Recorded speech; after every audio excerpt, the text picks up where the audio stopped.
भारत में तेजी से कोरोना वायरस के मामले बढ़ रहे हैं।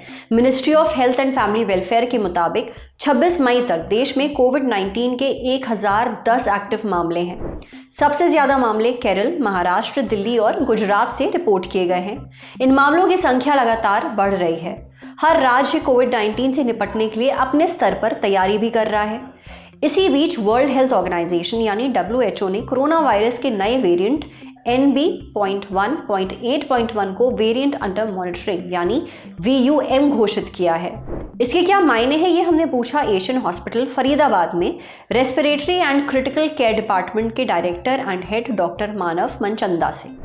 डॉक्टर मानव कहते हैं कि NB.1.8.1 को वेरिएंट अंडर मॉनिटरिंग की कैटेगरी में रखा गया है। इसका मतलब है कि इस वेरिएंट के बढ़ते मामलों और लक्षणों पर लगातार नजर रखी जा रही है। राहत की बात यह है कि NB.1.8.1 वेरिएंट ऑफ कंसर्न नहीं है, यानी इस वेरिएंट से घबराने की जरूरत नहीं है। ये अभी कोई बड़ी परेशानी पैदा नहीं कर रहा है।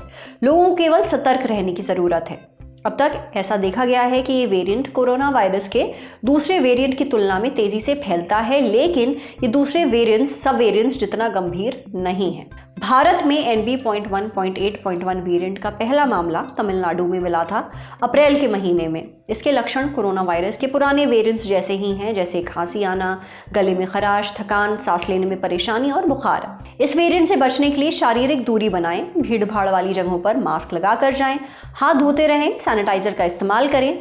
अगर कोविड-19 के लक्षण दिखें तो तुरंत दूसरों से दूरी बना लें और RT-PCR टेस्ट करवाएं।